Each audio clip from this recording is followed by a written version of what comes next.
Okay, hello everybody. Today is April 23rd, 2023. So, what I decided to do was to go back and read some of the dreams that were deleted from the other Church in the Wilderness channel when it was deleted. So this book, I'll show you this. This is a notebook that I was writing my dreams in, and the first one starts on April 21st, 2016. There's another book from 2016. I couldn't find that right now, but if I find it, I'll go back there and see if there was any dreams that I shared as videos from that book, and then I'll share those too. And then there was also a lot of dreams that I had that I didn't share. So I think this will be a good thing to do because it's really helping me to get back into that end time mentality that's, fading. And we gotta watch. So this is what I'm trying to, it's like a revival of sorts. I want the Lord to send a revival. Anyway, so this first dream that I'm gonna read was from May 19th, 2016. So I don't know if you can see this. Let's see if I can.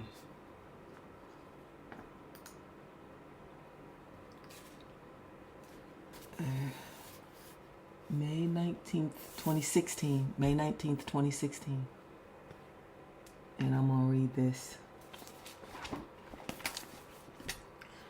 So, so it says, this is something that I wrote up at the top of it. Changes Obama made. Number 1, digital TV. Remember that? They got rid of, this is, something people don't even really remember. The way TV used to be, come to your house through an antenna.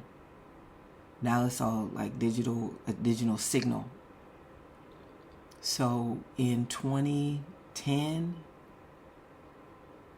or 2009, they made this switch where if you did not get this special box, your TVs would be worthless because they stopped sending the signal that old televisions used to receive.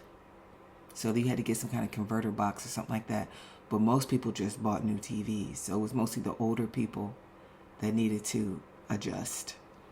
So anyway, that was one change he made. Now, reason why that's important is because whenever you see all of this Photoshop and all these things that you see on video that actually aren't real, how they're swapping faces and different stuff like that, and how they're very easy, those images are very, very easy to manipulate in a realistic way because of the digital format, because how that digital format lends itself to computer editing and stuff like that. So that was one change that they needed to make, because remember, television is the image of the beast. So the devil's a liar. The beast is essentially the devil. Obama and the devil are indistinguishable because he has yielded himself. He, as a human being, had yielded himself to the extent that he is completely inhabited and taken over. So the devil is a liar. So if the image of the beast is television, then it needs to be completely manipulatable. It needs to be something that could be just changed at will, to where there's, like, I don't know if you guys noticed, saw it or not, but there was some footage or pictures of Donald Trump supposedly being arrested and running from federal officers or whatever. And I has two relatives, and they hate Trump because they have bought into all the media nonsense. They've been watching the image of the beast, and whatever impression that the devil sends out through the television, they take it in as real. And so they saw that footage, and they just went to laughing hysterically. Like, oh my goodness. Because remember, he was supposed to be indicted or whatever. So they brought it over and showed it to me. I think they just kind of assume that I'm a Trump supporter, which I'm not. But at the same time, I don't fall into all that garbage with them scapegoating, the Democratic narrative of them scapegoating him with every problem that the country has, where they totally ignore Obama and all his spending and just how the country changed. What was the big change? It was Obama being elected. Anyway, and he said he was going to change things. But anyway, so they brought that over assuming it would annoy me, or I don't know. And I said, this is not real. I said, this cannot be real. Like this is not how you arrest a dignitary. That is not how they would conduct an arrest. He would not be arrested out on the open street and have an opportunity to run and all that stuff. That would not happen that way. So sure enough, like a few weeks later, so they looked it up, Googled it some more, and it was not true, but then a few weeks later I saw it, and then you could see where they had the image was merged. You could see the body that they had that was supposed to be Trump, that was getting wrestled to the ground, was actually, the bottom half of the body was a police officer. And you could see his gun on his hip and the like blue officer pants that they wear, the polyester pants. And then Donald Trump's suit on the top. So when you really zoomed into it, you could see where the image was manipulated and merged in. So that's the possibilities that are created when you have digital television. They were saying, oh, we're going to have this HDMI TV and your picture is going to be so crisp. And there was really no advantage to the people except that they'd be able to sell a whole bunch more TVs. But the real agenda behind it is to have total control over the images that you see, and they would be able to be manipulated, and you wouldn't be able to slow it down and examine it weeks later and see where it was manipulated, because in the very beginning, when you saw those images of Trump, the shocking nature of the images themselves prevents you from focusing in on the details. Anyway, neither here nor there. So this dream from May 19th, 2016, I'll just read it.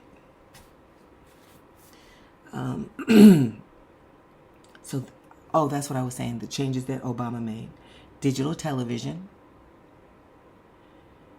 don't ask, don't tell, allowing gays in the military. Now that was just, 14 years ago. And that was unthinkable at the time. And there was not this tyranny of the alphabet tyranny that there is now with, this threatening, ominous presence where people are, do you like it? Do you not like it? Are you a homophobe? And so that did not exist back then. People were allowed their opinions, and the essence of the policy that Obama implemented was that it would still be illegal for homosexuals to serve in the military. But essentially, it wouldn't be, because they would no longer enforce it or inquire about it. You could just, nobody's just going to say anything, just going to turn the other look or look the other way.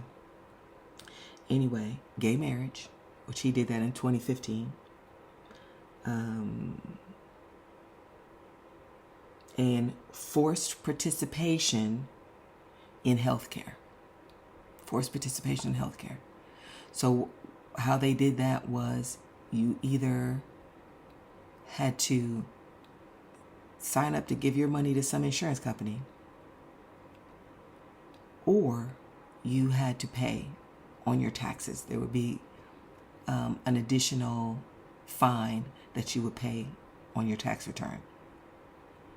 So as part of the charade, and plus it was an utter disaster, Donald Trump, under the Donald Trump administration, that was rolled back because Trump was not making any decisions. He was a complete and utter Masonic puppet. And he knew it.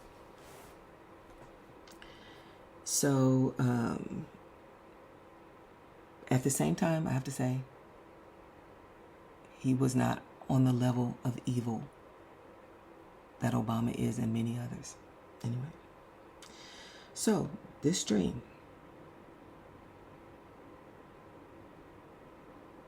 Something here I can't read. Oh, okay. So it says, it was during the time of the beast, but not the peak.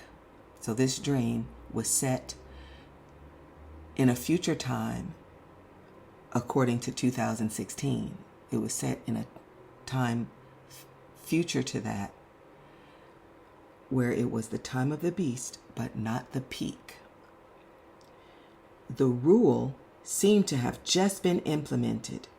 The rule was, if you hear the name of the beast mentioned, you fall down into a bow. A bow, bowing down. So I was standing somewhere in a public place, and there seemed to be like there were maybe TV screens everywhere. There was one above us, and they happened to mention the beast, and before I could even think, I had dropped down reflexively to the ground, just because that was what was expected, and there was an element of fear and great intimidation if you didn't. It was a matter of conditioning. Just like the wave of political correctness that forced the perceptions, no, I don't know what I wrote there, that forced the perpetuation, no, I don't know what I was supposed to be writing. Okay, so it says, it is public opinion and pressure. So that was the enforcement of this. The same way, like, you can't say anything negative about Jews or women or any of these other hotbed topics, like people being accused of anti-Semitism if they point out any of the domination of our political, the financial institutions by Jewish in Hollywood. If you point out that there's a predomination of Jewishness in power in America, then you'll automatically be called an anti-Semite. They'll make the issue about race or ethnicity or the fact that a person is homosexual so that you can't address their behavior, so that you can't talk about any facts, because if you say anything that they just don't want exposed, then they just cry anti-Semitism. with black people, they call it the race card. I'm trying to address the fact that you just broke in my house and you're calling me a racist. So it's just gaslighting techniques. So it says that the force that perpetuates this political correctness and this power is public opinion and pressure. So by the fact that they're able to manipulate and control public opinion, it creates this atmosphere where these politically correct ideas and these agendas can go forth, because people become intimidated to say anything because your average everyday person is being influenced by their television. And if the television says that something is bad, then people are gonna, shame you, or they're not gonna examine the facts of the actual situation. They're just gonna say, oh, you bad, me mad at you. We all gonna come against you, haven't thought about a thing. Anyway. So there was no one there to make us do it. There was no one there to make us bow down whenever we would hear the name of the beast. So there was no one there to make us do it. And as for us, I know that and as far as I know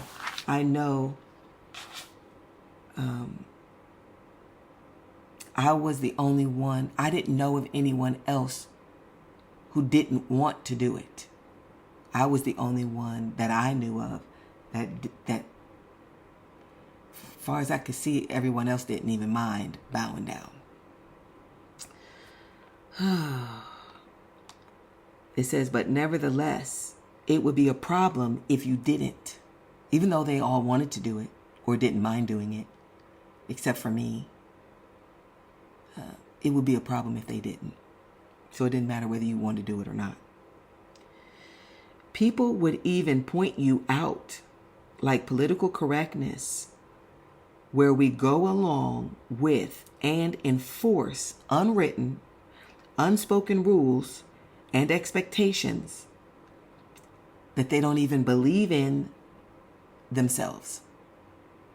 When it comes to this pressure created by public opinion, enforcing political correctness, the people who are doing it don't even believe in these things themselves. But they're just that go along to get along crowd that don't stand for anything, don't fear the Lord.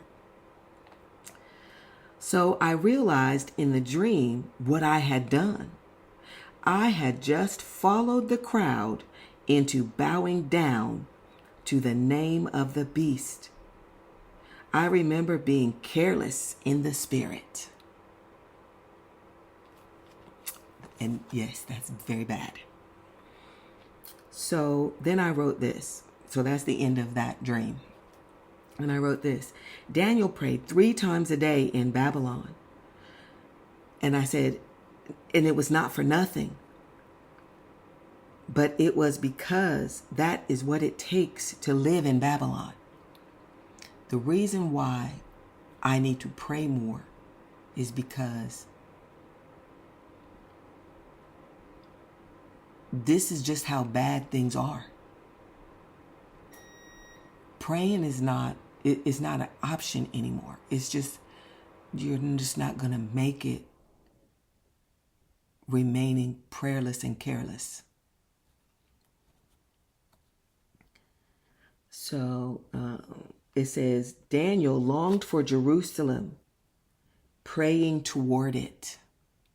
So we're not longing for an earthly Jerusalem, because Jesus came and said, they that worship the Lord must worship him in spirit and in truth.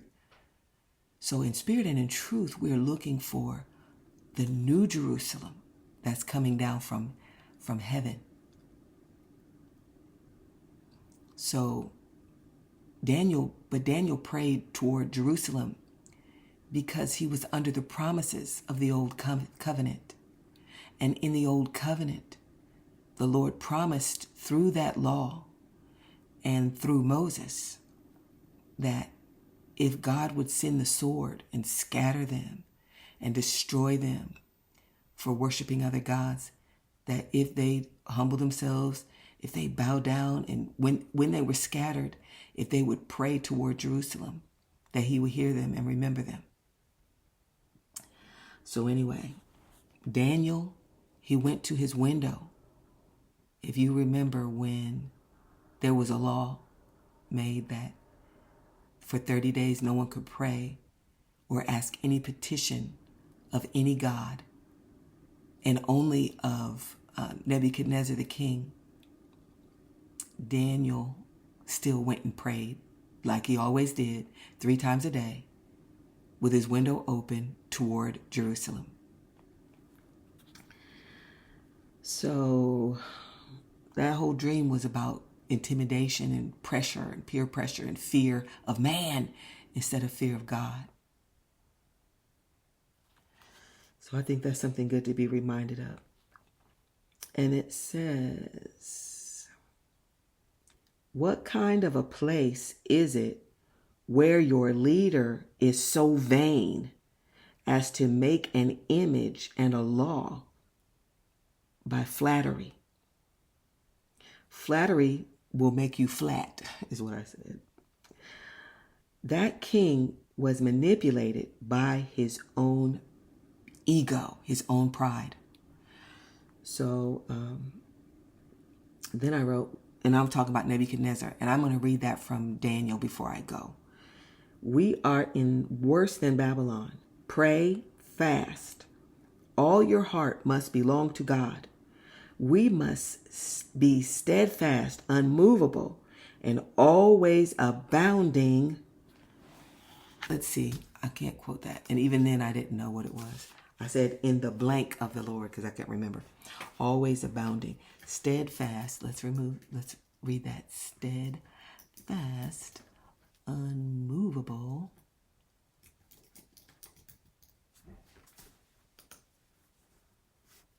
Okay, so it's from 1 Corinthians chapter 15, verse 58, and it says, therefore, my beloved brethren, be ye steadfast, unmovable, always abounding in the work of the Lord. For as much as ye know that your labor is not in vain in the Lord. Okay, that's what it says.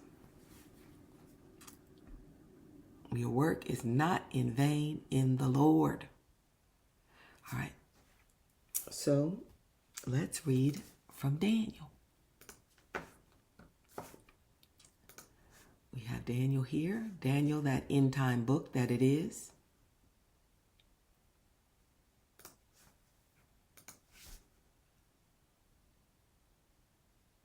Okay. Let's read where they tried to set Daniel up. They tried to set Daniel up. The hatred of the servants of the God of Abraham, Isaac, and Jacob, which is who we are. All right. It says, this is Daniel chapter 3. Nebuchadnezzar, the king, made an image of gold, whose height was 80 cubits, and the breadth thereof 6 cubits. He set it up in the plain of Dura in the province of Babylon. Now, I'm not saying that there will not be statues of Obama.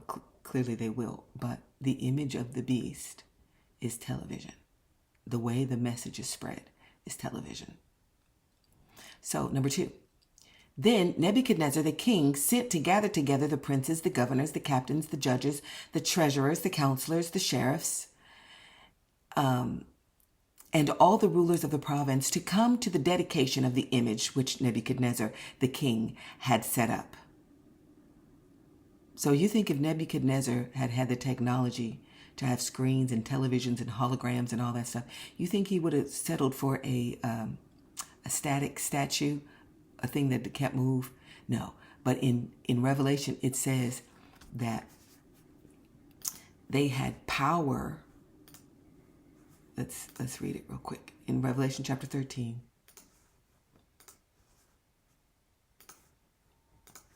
It says, praise God.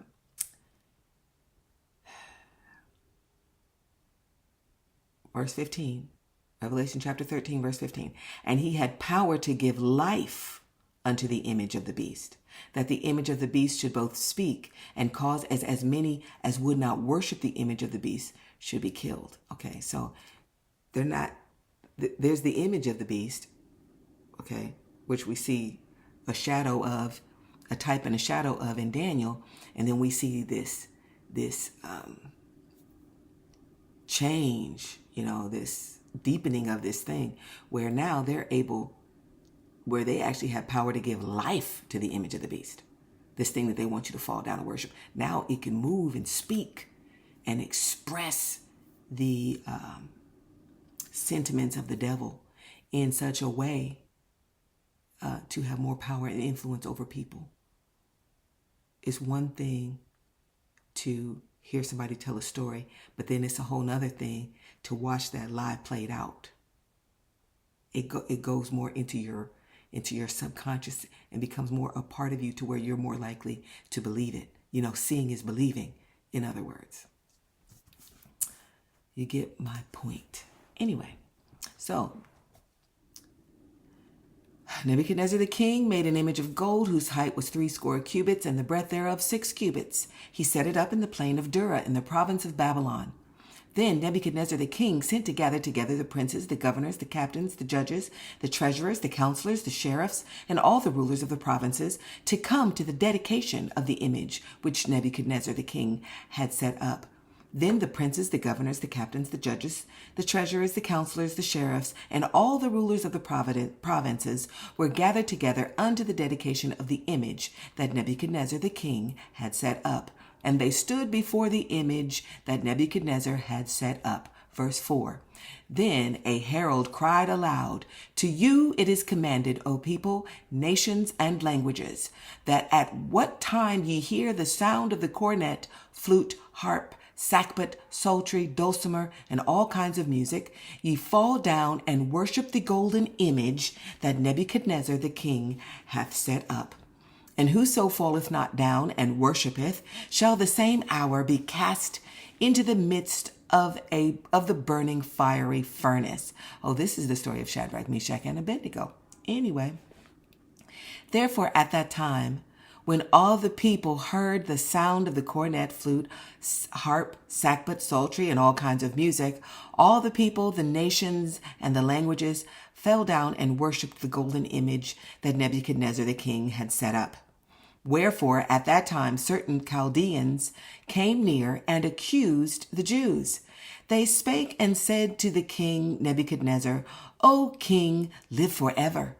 Thou, O king, hast made a decree that every man that shall hear the sound of the cornet, flute, harp, sackbut, psaltery, and dulcimer, and all kinds of music, shall fall down and worship the golden image. And whoso falleth not down and worshipeth, that he should be cast into the midst of a burning fiery furnace. There are certain Jews whom thou hast set over the affairs of the province of Babylon, Shadrach, Meshach, and Abednego. These men, O king, have not regarded thee. They serve not thy gods, nor worship the golden image which thou hast set up. Then Nebuchadnezzar, in his rage and fury, commanded to bring Shadrach, Meshach, and Abednego. And they brought these men before the king. Nebuchadnezzar spake and said unto them, Is it true, O Shadrach, Meshach, and Abednego? Do not ye serve my gods, nor worship the golden image which I have set up?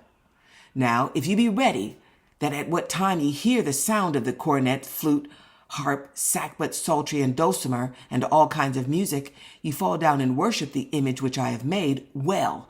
But if ye worship not, ye shall be cast the same hour into the midst of a burning fiery furnace. And who is the God that shall deliver you out of my hands? Shadrach, Meshach, and Abednego answered and said to the king, O Nebuchadnezzar, we are not careful to answer thee in this matter. If it be so, our God whom we serve is able to deliver us from the burning fiery furnace, and he will deliver us out of thy hand, O king.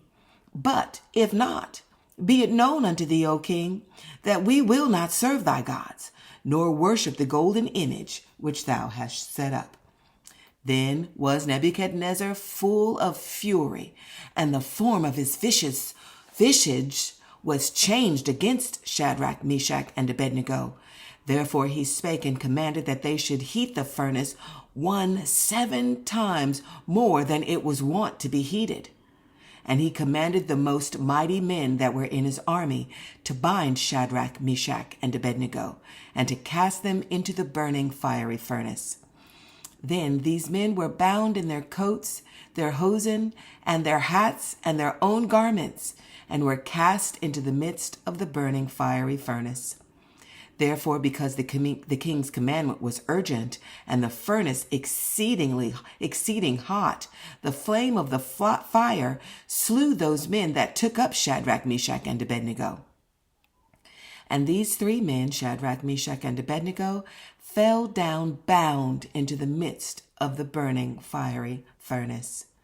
Then Nebuchadnezzar the king was astonished, and rose up in haste, and spake, and said to his counselors, Did not we cast 3 men bound into the midst of the fire? And they answered and said unto the king, True, O king. And he answered and said, Lo, I see 4 men loose, and walking in the midst of the fire, and they have no hurt. And the form of the fourth is like the Son of God. Then Nebuchadnezzar came near to the mouth of the burning fiery furnace, and spake and said, Shadrach, Meshach, Abednego, ye servants of the Most High God, come forth and come hither. Then Shadrach, Meshach, and Abednego came forth of the midst of the fire. And the princes, governors, and captains, and the king's counselors, being gathered together, saw these men, upon whose bodies the fire had no power, nor was an hair of their heads singed, neither were their coats changed, nor the smell of fire had passed on them. Then Nebuchadnezzar spake and said, Blessed be the God of Shadrach, Meshach, and Abednego, who hath sent his angel and delivered his servants that trusted in him, and have changed the king's words, and yielded their bodies, that they might not serve nor worship any god except their own God. Therefore I make a decree, that every people, nation, and language which speak anything amiss against the God of Shadrach, Meshach, and Abednego shall be cut in pieces, and their houses shall be made a dunghill. Therefore there is no other God that can deliver after this sort. Then the king promoted Shadrach, Meshach, and Abednego in the province of Babylon. Now let's see if we can find what happened to Daniel.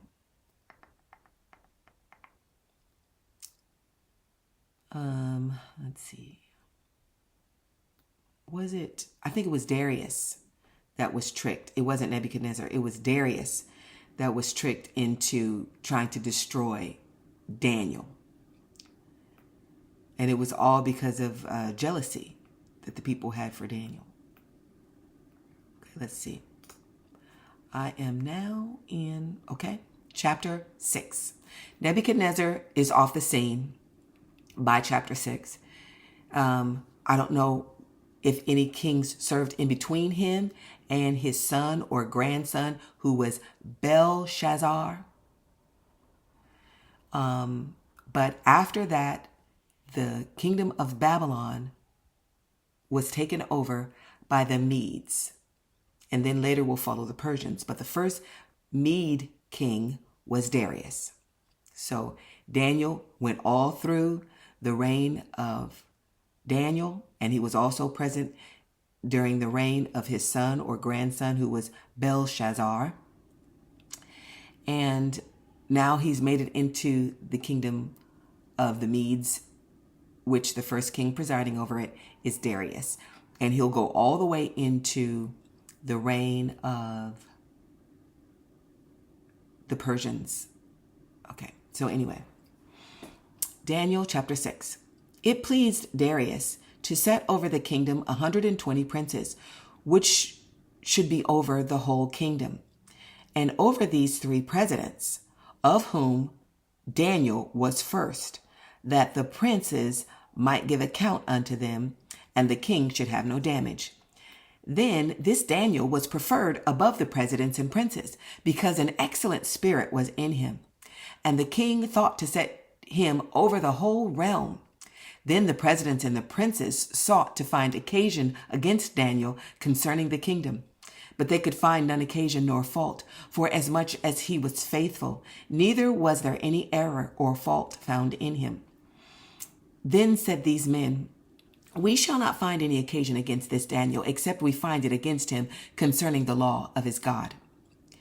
Then these presidents and princes assembled together to the king, and said thus unto him, King Darius, live forever. That's why I said in my dream that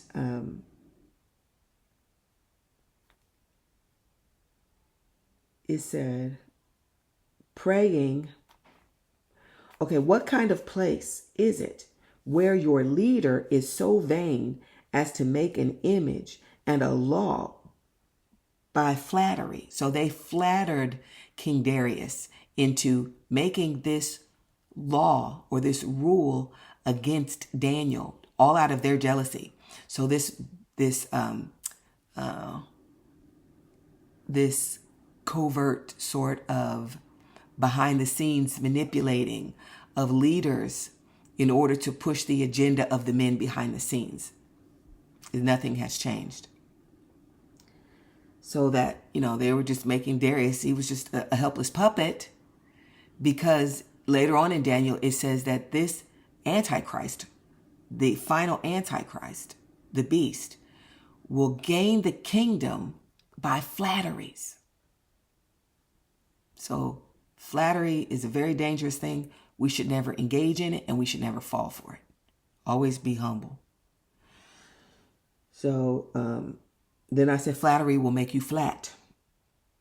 Okay, that king was manipulated by his own ego and pride. Okay. So then the presidents and princes sought to find occasion against Daniel concerning the kingdom, but they could find none occasion nor fault. For as much as he was faithful, neither was there any error or fault found in him. Then said these men, we shall not find any occasion against this Daniel, except we find it against him concerning the law of his God. Then these presidents and princes assembled together to the king, and said thus unto him, King Darius, live forever. First flattery begins right there. King Darius, live forever. All the presidents of the kingdom, the governors and the princes, the counselors and the captains have consulted together to establish a royal statute and to make a firm decree that whosoever shall ask a petition of any god or man for 30 days, save of thee, O king, he shall be cast into the den of lions. Now, O king, establish the decree, and sign the writing, that it be not changed according to the law of the Medes and Persians, which altereth not. So once a law was made and signed by a Mede or Persian king, it could not be changed even by the king. So this was to establish the power and the authority of the laws that the king would make, that not even he could change it. So now, when Daniel knew that the writing was signed, he went into his house, and his window being open in his chamber toward Jerusalem, he kneeled upon his knees 3 times a day and prayed and gave thanks before his God as he did aforetime. In other words, nothing that law said changed anything that Daniel did. He did the same thing after that he did before. And these men assembled and found Daniel praying and making supplication before his God. Then they came near and spake before the king concerning the king's decree. Hast thou not signed a decree that every man that shall ask a petition of any god or man within 30 days, save of thee, O king, shall be cast into the den of lions? The king answered and said, The thing is true, according to the law of the Medes and the Persians, which altereth not. Then answered they and said before the king, That Daniel, which is of the children of the captivity of Judah, regardeth not thee, O king, nor the decree that thou hast signed, but maketh his petition 3 times a day. Then the king, when he heard these words, was sore displeased with himself that he had fallen for this. Now he realized, here's the rub. He loved Daniel. He liked Daniel. Daniel served him. So anyway, and he set his heart on Daniel to deliver him. And he labored until the going down of the sun to deliver him. But there wasn't anything he could do because the law could not be changed. Then these men assembled unto the king and said unto the king, Know, O king, that the law of the Medes and the Persians is, that no decree or statute which the king establisheth may be changed. Then the king commanded, and they brought Daniel and cast him into the den of lions.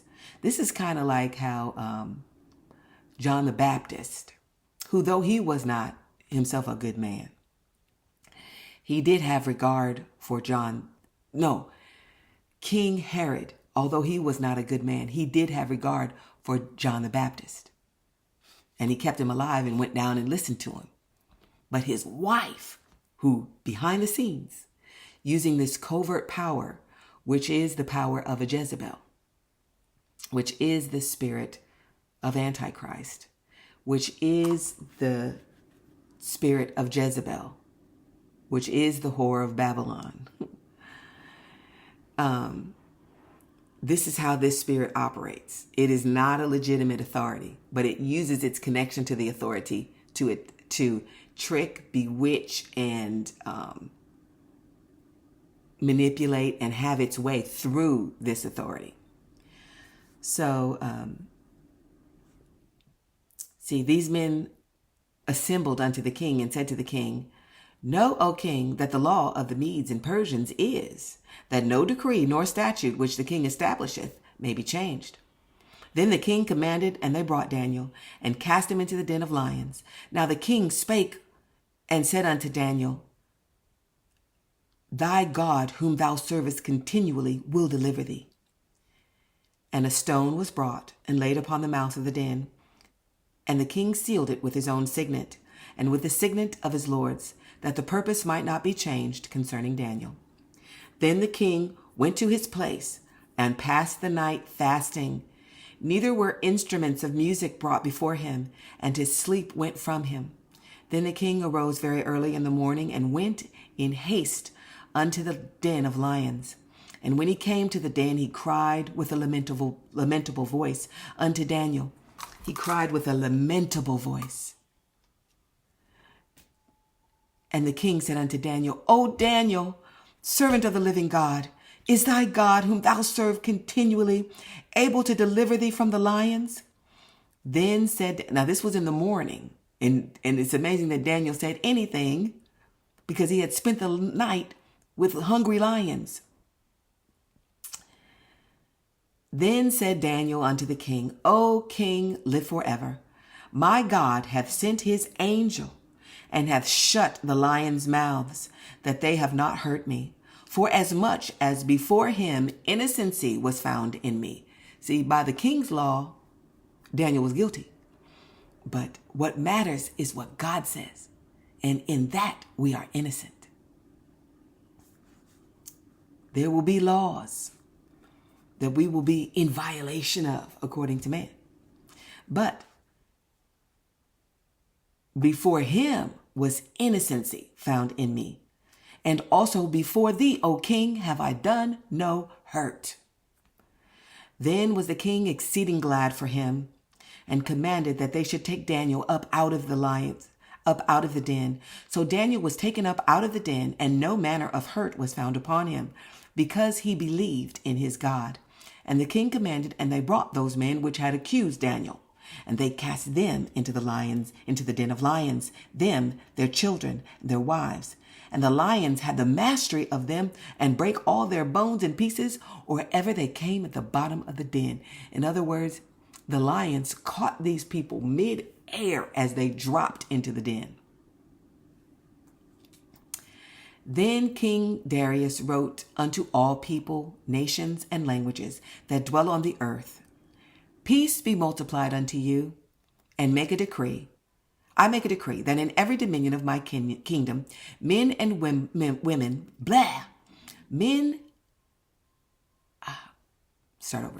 Verse 26. I make a decree that in every dominion of my kingdom, men tremble and fear before the God of Daniel. For he is the living God and steadfast forever, and his kingdom that which shall not be destroyed, and his dominion shall be even unto the end. He delivereth and rescueth, and he worketh signs and wonders in the heaven and in earth, who hath delivered Daniel from the power of the lions. So this Daniel prospered in the reign of Darius and in the reign of Cyrus the Persian. So, there we go. And I'll see you next time, and I'll read another one of these old dreams. My goal is to read all of them that were taken down. God bless you.